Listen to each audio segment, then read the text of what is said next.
Welcome to Digital Pathshala.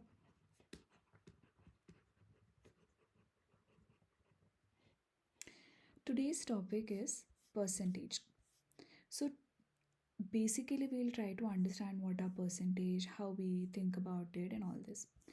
First thing is, what do you mean by percentage? How the name depicts, percentage means per 100. Anything which is divided by 100 is percentage. So for example, here if we have written 1%, which means 1 out of 100. Okay, if we have 10%, then it means 10 by 100. Similarly, if we do for 50%, means 50 by 100. So this is the basic. So anytime somebody asks you what is a percentage of this number, that number, always the first thing which you have to do is divide by 100 and then you get the percentage value. So the basic formula which we have here written is percentage is equal to part upon the whole into 100. So what I can do is I can explain you with the help of this pie diagram. How we suppose you understand this as a whole circle you take as 100. Okay, and I have taken one piece out. So what does it mean? 1 upon 100. So this means 1%. Okay, similarly, if somebody gives me a question that, oh, I scored 40 out of 80, so what is my percentage now? So what we can do is 40 upon 80 into 100. This will give us the percentage value.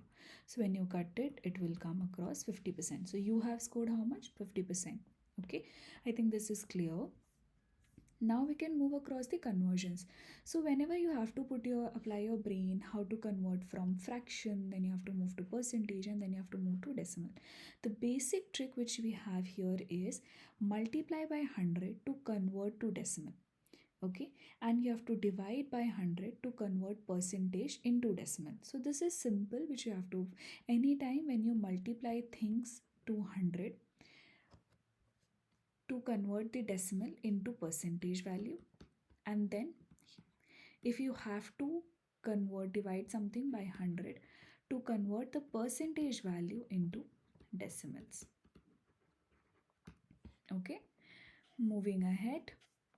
So anybody who remembers this full chart is able to do, we can call this as percentage cheat sheet. Okay, so what we have here is anytime the calculation becomes very easy, it comes in simplifications or percentage tricky questions, it will come in a few exams which we will discuss in the later classes. So if somebody says 1 by 2 means 50%, if we have 1 by 3, it means 33 upon 1 by 3%. So how you can understand this is, suppose this, if you divide also, then also you will get the same value. Okay, so anytime somebody writes 100 by 3 or 1 by 3, the value remains 33 upon 1 by 3%. Similarly, for 1 by 4 is 25%, 1 by 5 is 20%, 1 by 6 is 16 2 by 3%. Okay. Similarly, for 1 by 6 we have 16 2 by 3%, 1 by 7 we have 14 2 by 7%, 1 by 8 is 12.5%, 1 by 9 is 11 1 by 9%, 1 by 10 is simple, which is 10%. 1 by 12 we have 8 1 by 3%, 1 by 13 is 7, 9 by 13%, 1 by 14 is 7 1 by 7%. So these few fractions you have to remember to make your calculations little fast. Other than that you can solve it also, but in exams every minute, actually minute not, every seconds count. Okay, so to create a greater percentage, to get more marks in short time, what you have to do is you have to remember all those things. I'll be giving you tricks and tips how to remember all those things in the next class. First of all, try to build the basics and foundation very nicely. Moving ahead, for example, if somebody asks what is 25% of 200, how we can solve this? Percentage means divide by 100, of means multiply, then you just solve it. So how much it will be 50. Okay, percentage change, which is increase or decrease. So what is the value, how we can get it? Percentage change is equal to, calculate the change first, divide by the original value into 100. So the first question which comes here is, if I had a shirt which was at 500 first, this is the original price, and then the price got shifted, the new price becomes 600. So what is the change here? Change is 600 minus 500 upon the original value is what? 500. 500 into 100. So now we have 100 upon 500 into 100. So this we get calculated. So here the new thing is, the increase is 20 rupees. Okay. Similarly, price decrease from 800 to 640. Suppose this is the original price and the new price is 640. First you have to calculate the change.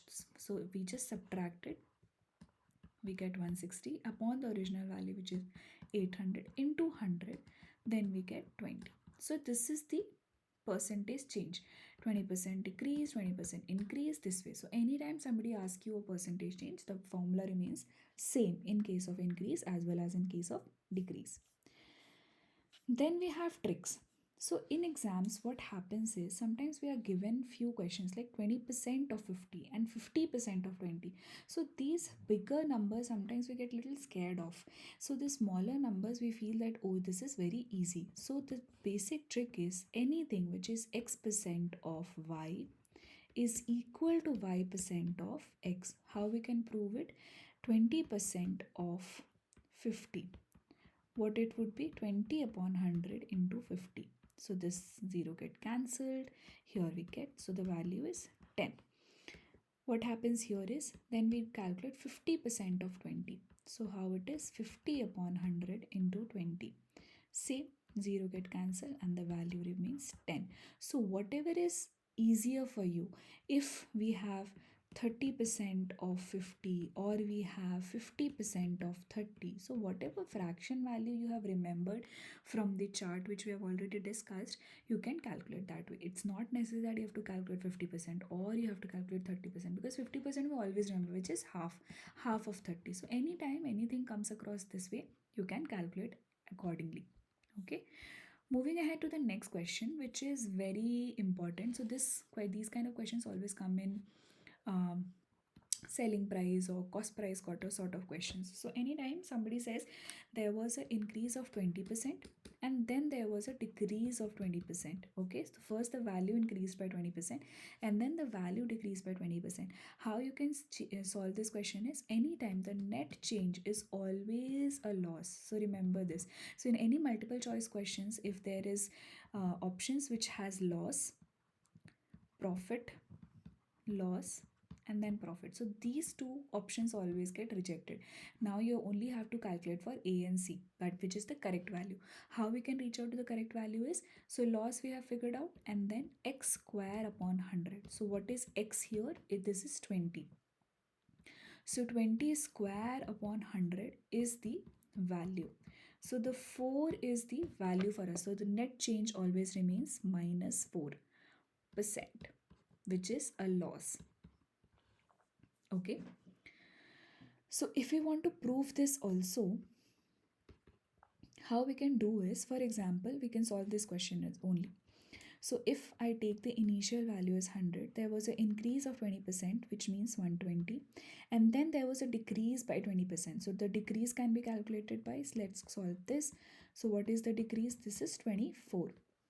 Okay, so 120 minus 24 would be 96. So now if we calculate the change, which is this, upon the original value, which is minus 4 by 100, so the value always comes this. How we calculate? Through the short trick and through the long method, the value remains same. So this is very simple. Anytime you see any value which is being increased by the same number and decreased by the same number, the net change always remains a loss and the initial of squares upon 100. So this would be the value. Okay, so this much for first class. For now, just like, share and subscribe. We'll see you in the next class.